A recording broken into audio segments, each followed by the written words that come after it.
Good afternoon. I'm speaking to Roland Kroon here from Graaf Reinet area. Roland, thank you very much for your time, especially in this busy time that you actually do have, that you actually can fit us in. It's a pleasure. Roland, if you can actually give us a bit of background on what you do in the area and a bit of context from your farm. Yeah. So we're on our farm Excelsior, which is about 35 km east of Graaf Reinet up in the Sneeuwberg Mountains. Just a standard Sneeuwberg farm, sour, hard, cold, tough.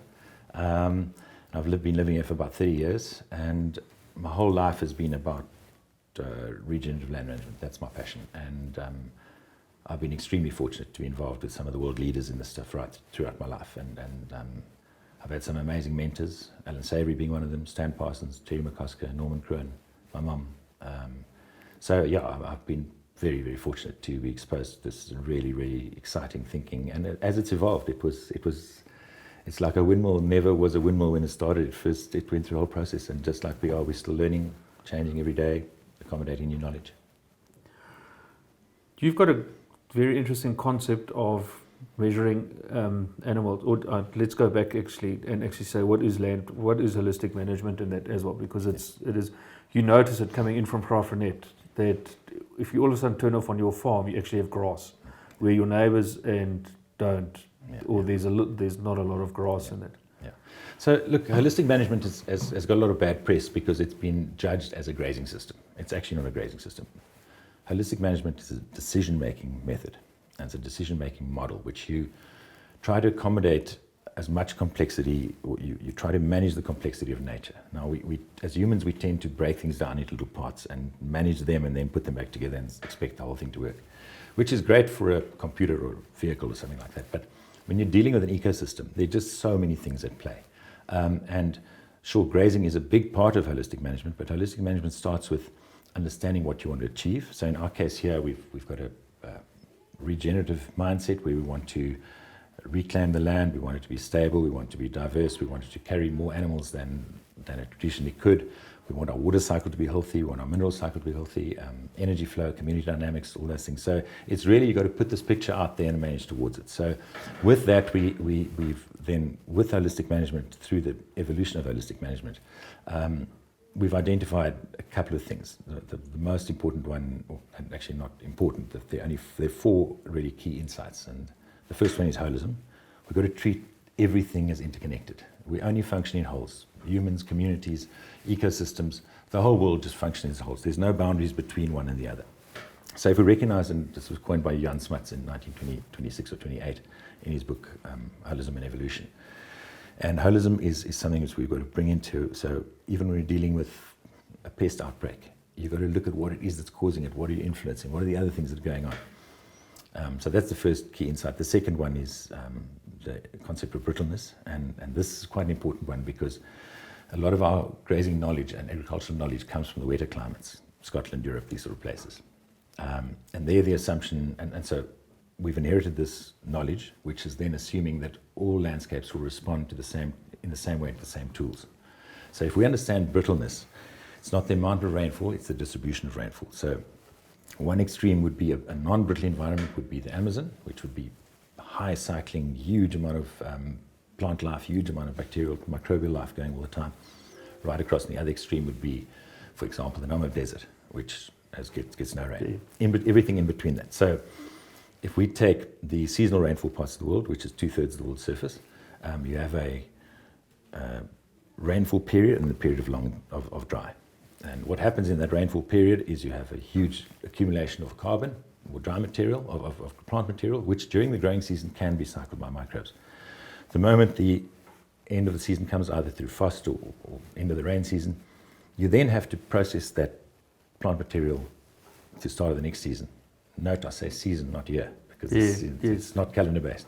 So in that growing season, you manage your plants for health, and that requires that you ensure that the root systems are healthy, the plant leaf is healthy, there's enough of it. And we'll discuss in a minute how one achieves that.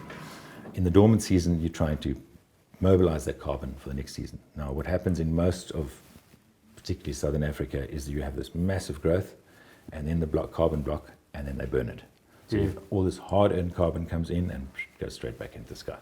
So what we're trying to do is make that carbon cycle efficient. And the way you do that is by keeping your plants healthy when they're growing, and then utilizing it either by grazing or trampling them in the dormant season, so you can get that cycle. When the rain comes again, the cycle starts. So that's the and the way one does that on recognizing the brittleness scale is that in a non-brittle environment, if you leave land, it increases in the successional scale. In brittle environments, if you leave it undisturbed, it regresses. That's counterintuitive. We've always come across a piece of land and said, oh, this land's wrecked, we put a fence around it and destock it completely.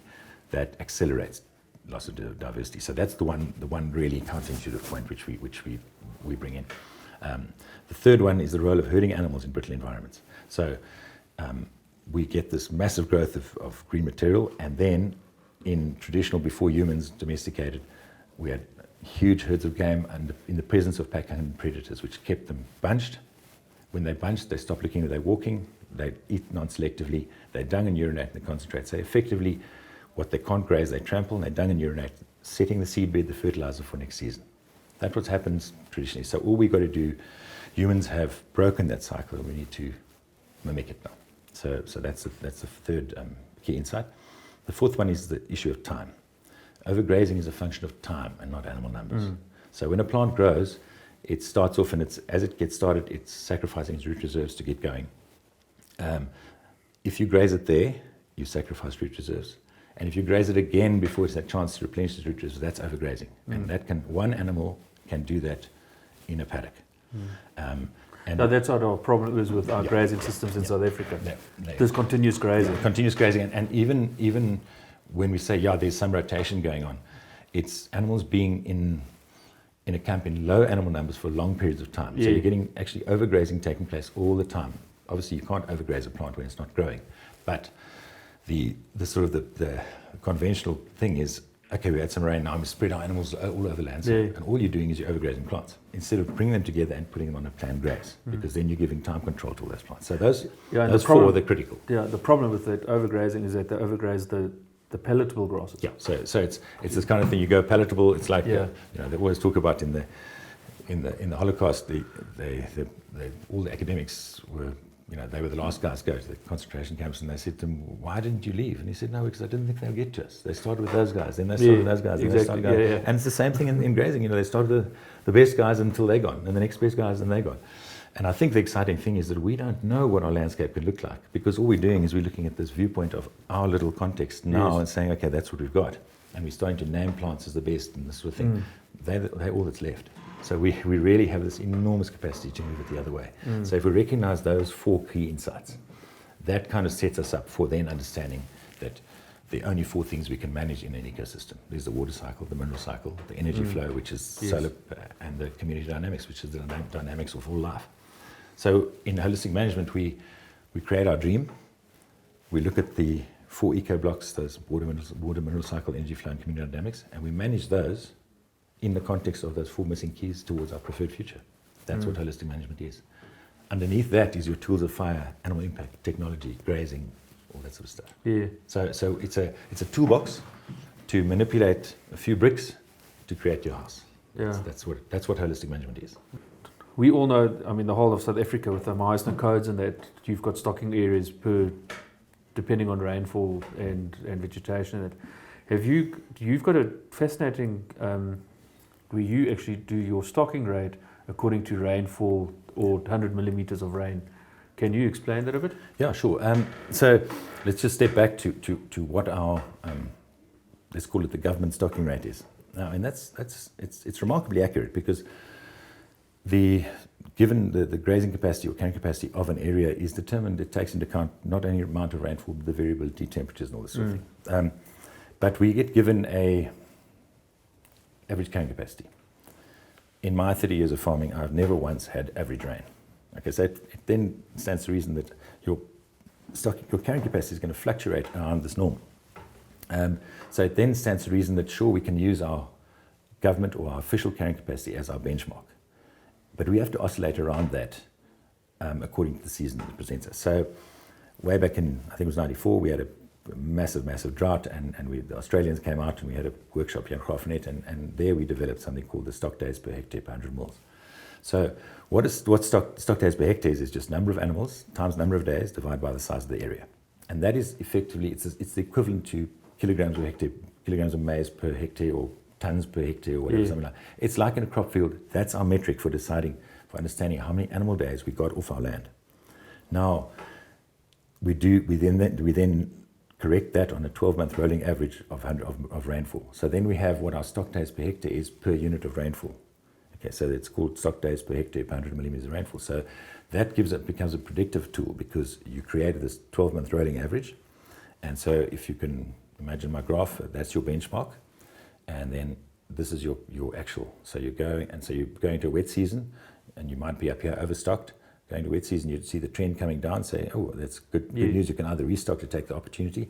But more importantly, when you're in a drought and your line's starting to move towards that line, you've got 6 or 8 months ahead of you to plan your destocking regime. Yes. So animals in good condition. Nobody's been spoken about drought because it's predictive. And interestingly enough, they submitted this tool to the CSRO in Australia for evaluation. And the news came back that it was more accurate than it had any right to be. So wonderful. It's a very, very useful tool for understanding where you are on two fronts. The one is finding where you are relative to your benchmark given your season. Second thing is whether you actually are improving your land, whether you can move your benchmark up. So for example, if we found a case where that's our benchmark, government carrying capacity benchmark corrected for rainfall, and we suddenly find, but we're going through droughts and we're not having any effect. Yes. Then you've moved your benchmark. And on this farm, we've moved our benchmark up by nearly 40%. So we're running on a much higher benchmark, but we're still using that trending line to see where we are. So for example, in 2019, we only had 87 mils of rain, and I didn't expect it to be so bad, but within a very short period of time, my benchmark was here, and this graph went straight up. And I started destocking dramatically before the animals were affected, because it was already trending.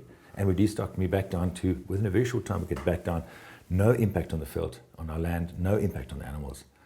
We just basically early marketed, put our animals into cash flow, and then when rained again, put them back. So you don't end up with this crisis of, the crazy thing about drought is that it's one of the rules of the game. And so like any business, you put in your business plan one of the rules of the game. But what I find amazing is every time there's drought, people are surprised. Especially in Africa. We've got to manage this thing, and it's alive, and it's going to happen. So that's the story. So the SDHs per 100 mils is a really, really nice tool, a very, very simple one, and it's just giving you good predictive knowledge. Yeah. You did the Savory course. Let's talk a bit about Alan and the Savory Institute and just the credibility that it actually does give you in regards to your work that you do in the herding academy and that as well. If you just wanted to elaborate a bit on that. I've known Alan Savory since I was 2 years old, and he worked with my dad in 1968 in Namibia, and then when my dad passed away in 1976, he came and helped my mom. And so my first sort of course that I did with him was when I think it was 9 years old, in 1977. And I've been part of, Alan and I have got a very good relationship. He's been enormously influential in my life, and he's been a huge mentor to me. And obviously being in the States has been difficult to be in touch with him for as much as we would like to. But having done that, I've done all the courses. I've probably done the holistic management course probably 6 or 7 times. I've done the Resource Conservation Services, the Australian version, Terry McCosker's work. I've done that a couple of times. And then I started training just out of passion. I started helping at the Herding Academy, training the students. And then in 2019, I approached the Savory Institute to get accredited. And so I'm now what they call an accredited field professional. So I'm actually qualified to train people. And hopefully in the next couple of months, I'm actually be able to be qualified to train. I'll be what they call a master professional to train trainers. So it's a very exciting opportunity. We were recognized worldwide. The Savory Institute it's a big organization with many millions of hectares under management. There's a lot of conflicting opinion on it, but if you drill down into what holistic management is, there's not a lot to argue about. A lot of the misunderstanding comes from people cherry picking certain issues out of it and researching those and blaming them. I think the problem with, and that's a problem with the academics and that as well, is that you can't do a scientific paper on holism. Yeah. It's just too difficult, and that's where the mind just goes into a total flat spin, and they can't what do they determine? There's no empirical stuff. Exactly, yeah. And I think that's a problem that we have with conventional agriculture as well, is that also with the chemical side of it, is that chemical works, yes or no. That's the only answer that they're looking for. What the impact is of the chemical is not the issue. It's not the issue. So yeah. So I think it's it's what I'm really excited about, and I've got to be I've take the blame for being very anti-scientific for many years, just because of the negative work that's been done and the negative press. But I'm really getting to the point now where I think we it's like a recognition of prior learning. I mean, I've been in this now physically on this farm for 35 years. Yeah. I've been managing this stuff for 35 years. I can see what's going on. I don't have the meet and veer data. I don't have the stuff, but I know it. I know it. And there are many people around the world doing that. And if we can start using science as supplementary rather than instructive. So yes. saying, guys, we need to understand this. Come on, let's do a paper on it. Let's see whether... I think they're getting there. If you take the University of the Free State, they're definitely, with Paul Malone and them, they're definitely getting there. I mean, if you take Hendrik Smith and James Bluchnut and all these people that are really... It's super exciting stuff. It is. So I see a whole new community developing around this, which I think it can only be good. Yeah, so I think that's very exciting. True. Yeah. And it has to. I mean, it's the same. The uptake from the farmers isn't much faster in any case. Nor is it from the academics. I think one of the big things on regenerative agriculture as well is that you're all trying to reduce your input costs. There's not a bit of who makes money out of it. At the end, it's a farmer. So the whole regenerative journey, and one can get so easily distracted by all the negative stuff around. I mean, you take the plant-based meat thing. That's a hugely financed anti-cow lobby, but it's got nothing to do with the environment. It's got to do with money. Yes. Now, I was just chatting to my students. This bunch are busy training now, and we were talking about.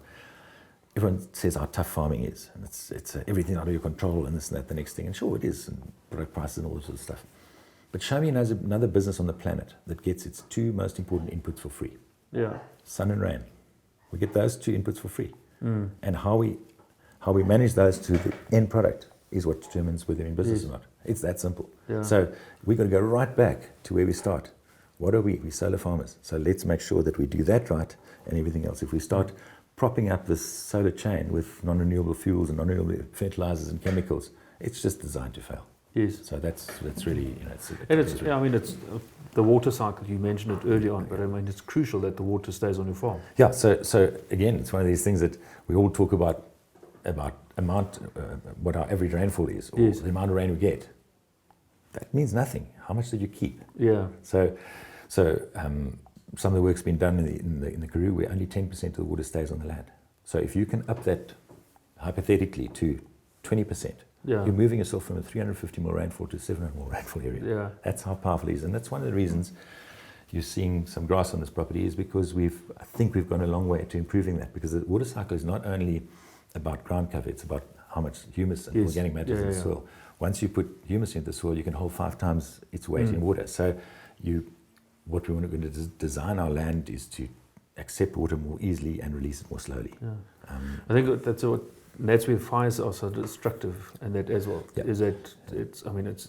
Well, the fires. It's interesting because we've got this tool. We've got this bit of a disconnect between what's good and bad. So we only have 4 tools in our toolbox. We only have technology, fire, rest, total partial rest, or living organisms, and that is animal impact and grazing. Those are the only ones we have. So we can't throw one out the toolbox.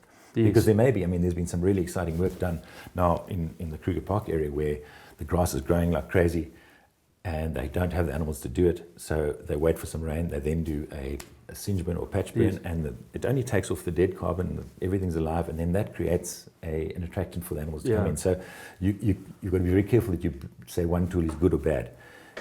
Tools are fantastic servants, but they're terrible masters. So we've got to design our future, choose the tool, predict its consequence, assume we're wrong, and then... Yeah. Roland, there are quite a few groups and WhatsApps, and with communication nowadays, it's actually really easy to get people onto a wagon or off a wagon or whatever.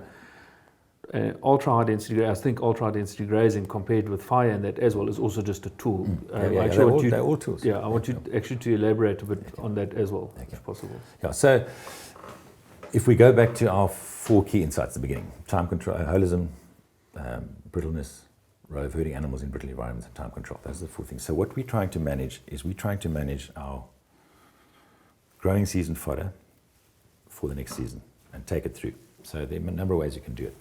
Is you can graze it passively with low animal numbers, or you can move it up the scale to more and more high density. My worry with the obsession with ultra high density grazing is it's becoming a system. I've seen too many places, and it's heartbreaking stuff. I've known people who've lost their farms, and I personally lost a whole lamb crop by doing this ultra high density grazing stuff. And I know I get told, well, you were stupid. Well, I was stupid because I did it as a system. And I was 23 and I was full of enthusiasm.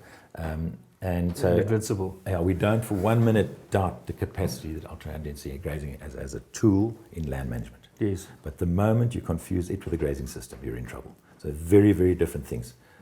Grazing is what animals do.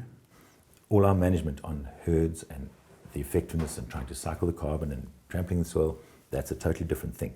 So I've just done a trial right now where we put a bunch of animals in an ultra high density grazing area for 4 days. They had enough grazing for 3 days. On the 4th day, they were getting grumpy. So I dropped the fence and off they went. Okay, so that's fine. They didn't suffer at all. The moment you start demanding of them every day, you're going to have animal performance drop. And one of the things that I do see that they do say in ultra high density grazing is that you must expect animal performance drop. Now you can't get somebody to have a 60% calving percentage instead of 80, because the difference is 220% on their bottom line. So that's why I get a bit touchy about it, because it's an incredibly powerful tool. You can use it at any time of the year, any time of day, any place you want to do, whenever you want to. I mean, we do it every single day, but for 3 hours. When we put the feed out for animals, we just put it in a place, we move it to a new place, and the animals come in. That's herd effect. You're getting it there. So we've got a bit of a conflict going on, and I get quite emotional about the impact of somebody just taking this and putting it into their life and expecting it's going to work. The guys, DF and Johan Zitzman, they've perfected this. They're really, really good at it. They've spent many, many years creating a breed adaptable to that. My worry is that they do talk about creating an adaptable breed. Well, we haven't got 20 years to create the adaptable breed. So we've actually got to stay in business in the meantime. And I always love, we know ultra high density works. We know it has a big impact. We know all that stuff. But as Terry McCosker always says, it's no good going broke being right.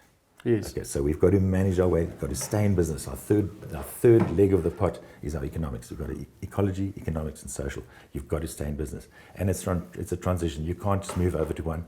And again, as I said, I'm very, very scared of it being a one-size-fits-all. This is what we do. We do ultra-high-density grazing. Let's rather go regenerative land management, in which fire, technology, grazing, animal impact are tools. We use them when we need them to achieve a certain goal.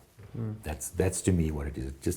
It just takes a bit of the pace off it. I think it's dangerously close to being a mantra now.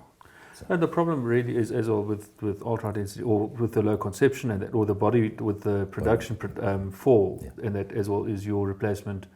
Where do you get your replacement stock from? Because you can't buy it in. Well,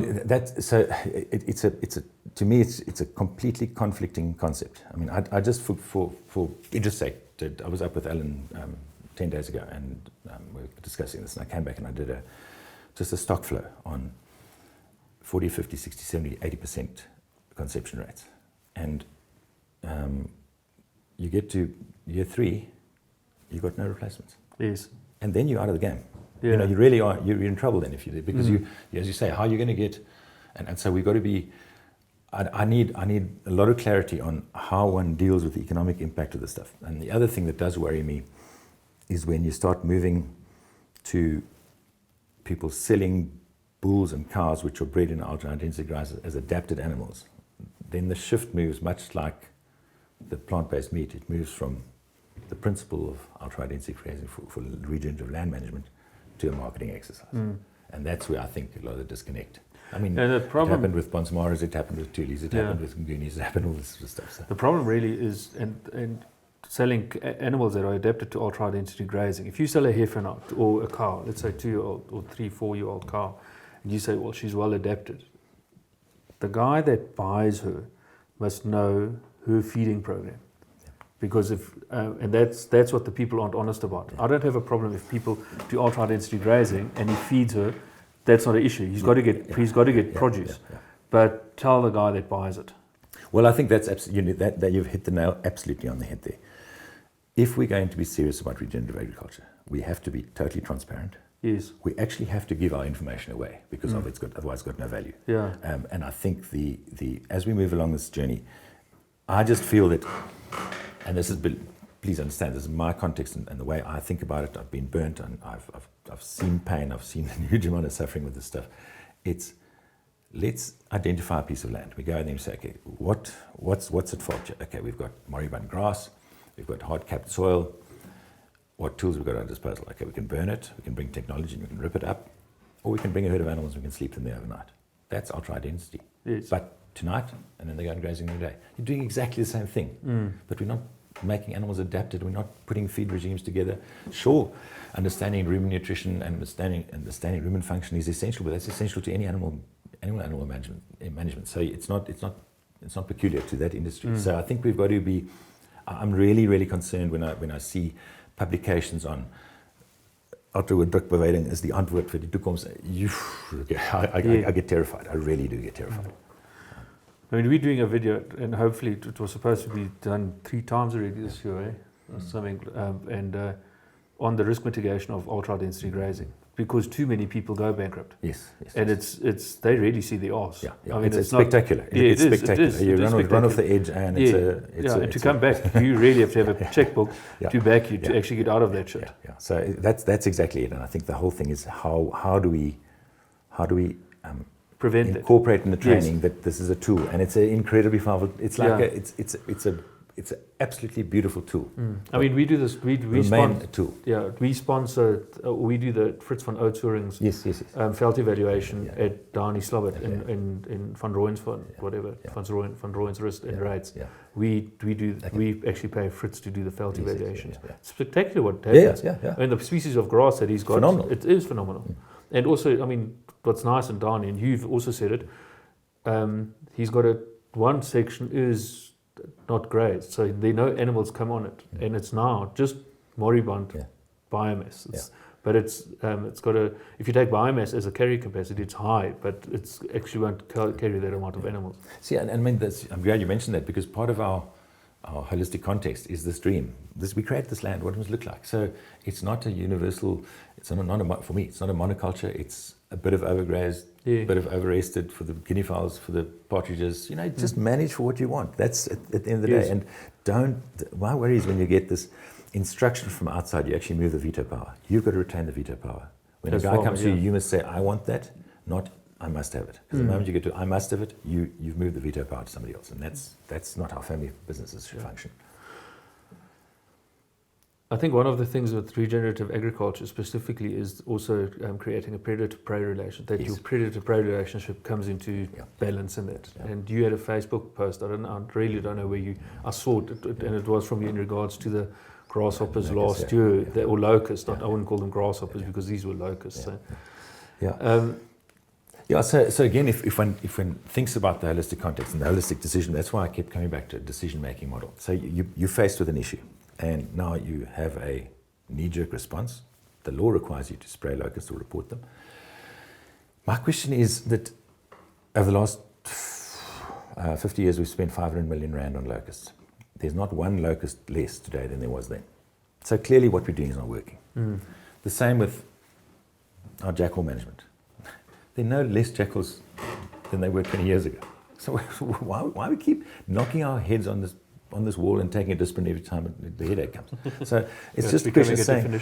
So you're saying, well, just step back from it, have a look at it, try to predict the consequence of this action. So, okay, what's the cause? Is this something we did, this locust? If we're going to treat it, we need to treat it at the weakest point in its life cycle, which is at hatching point or when it's a hopper. When you start spraying adult locusts, they've done what they're going to do on the land. All you're doing is poisoning your land. Now the argument is, but the poison isn't bad. Well, maybe not.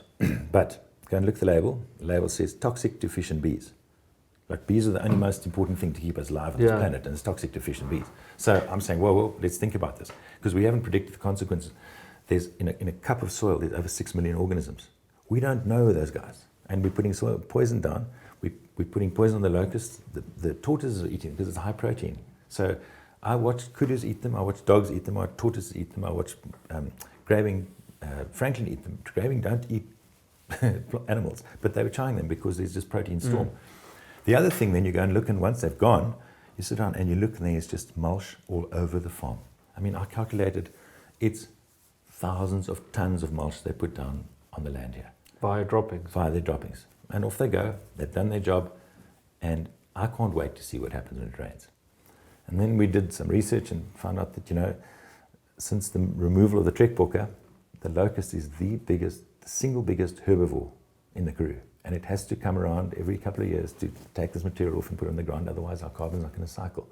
So it's just like, you don't not spray locust because of what I've just spoken about. You just stop back and say, is spraying a logical thing to do? Because if it solved the problem, I can understand, but it's not solving the problem. So we've got to go back and try to understand what it is that we're triggering or creating. And you go back into the laws. The laws were there. The locust spraying laws are there to protect the maize farmers. In the early days, the locusts would breed out here and they all fly into the Free State. But we poison our land to save the Free State farmers. And they've also got so much data, it's frightening. I don't have a problem with that. It's just that they're moving from a diverse area to an area of monoculture. Yeah. Now we got to, in our world of agriculture and food production, we've got to address this monoculture thing, because as long as we have monocultures, we're going to have to be dependent on fertilizers and pesticides and all sorts of crazy stuff, and not understanding the biodiversity. So that was kind of my story. Oh, that's actually quite cool. Yeah. So it's. But have you had rain since they left? No, we haven't. We've had a miserable winter. But we've just because of the locusts. No. Look, the locusts. Locusts come in. There's a bit of green flush, okay, and everyone talks about them eating without grazing. They don't. Go and look what happens. All they do is that they just nip a bit of it. They don't eat the perennial grasses. The amount of food that comes up afterwards is. So the locusts didn't. I thought the locusts had taken about 20% of my grazing. It didn't even touch it. Seriously, it didn't even. It looked like fire had gone through it the next day, but a couple of days' time, it was in a growing season, so we had a little bit of growth. Absolutely. We haven't even checked a step. Seriously, we haven't checked a step. Okay. So it's actually just a total overreaction. Yeah, complete overreaction. But like everything, again, it's much like ultra high density grazing, all these things. Don't throw your tool of technology out of the toolbox. Yeah. If, let's say you're a tomato farmer, and you get a plague of whatever charges the tomatoes, you have to intervene now with a chemical to stop this. But your plan has got to be, how do I design my landscape and my business that I'm not dependent on consumptive inputs? Yeah. So the same with locusts. If they're going towards your prize lucerne field, well, then treat them, because it's a monoculture, they're going to go and take it away. But don't do it next year, because if you do it every year, you are on the treadmill, you're on a slippery slide to nowhere. And that's, I think, the important thing, is just to slow our decision making down, look at the complexity we manage, understand holism, understand where we are, look at the tools we got, regard them as tools, not as masters, and then we start working with it and managing towards our future. I think this technology is not the enemy. No. And I think that is where if you take organic or whatever, it is really an issue. Yeah, absolutely. Where plowing is allowed for weed control, which is just as destructive, or more destructive even than some chemicals in there. I mean, even if you take something like this whole compost addiction, which is organic approved, no fertilizers, but you can put compost on. All you're creating is a compost-dependent soil life. What we've got to do is we've got to make growing leaf in the soil, feeding the microbes, which make their own population and their own communities, which then, by instruction from the plant next door, will provide the chemicals the nutrients in the ratios and the chemical formulas that they require. Yeah. That's happening. We understand that with the soil food web. So it's just replacing a bad chemical with a good replacement is not solving the issue. answer. Yeah, definitely not. Roland, thank you very much No, for your thank you, time. thank you. Really, I appreciate it. No, Kudos to you for what you're doing here in the Karoo. No, And I mean, thank it's you. wonderful. It really is wonderful. I don't know if you want to talk a bit on what you do and what you sell, or No, look, I mean, we just be farmers, and we in the process of going into ecological outcome verification through the Savory Institute, which is a it's just a accreditation process. But yeah, look, I mean, the other thing that the guys were talking about is this carbon market and so on. To me, that has got to be an outcome of what we do. It Yes. mustn't be the goal, because if you make the carbon money the goal, you're going to stuff something up along the way. yeah, So we've got to make sure that that is an outcome, and you earn that. And that, to me, that's what I'm about. If I get something from recognition for my carbon at the end of the day, cool. In terms of what I do, my training, obviously it's my time, I get paid for it, but I'm incredibly passionate about it. And it's a kind of thing that I hold it very dear to my heart, but I don't hold my information, because it's meaningless unless we put it out there. Yeah. So we've had, with the Herding Academy now, we've had this is our 5th course for the year, so which has been really, really exciting. So this is nearly 100 people for the year that we've had through our training. So it's really, really exciting. yeah, wonderful. So and I can't wait to see how we're going to remodel this into Southern Africa and make this stuff really, really get out there. Yeah, It's important. great. Okay. Thank you very much. Yeah, thank you.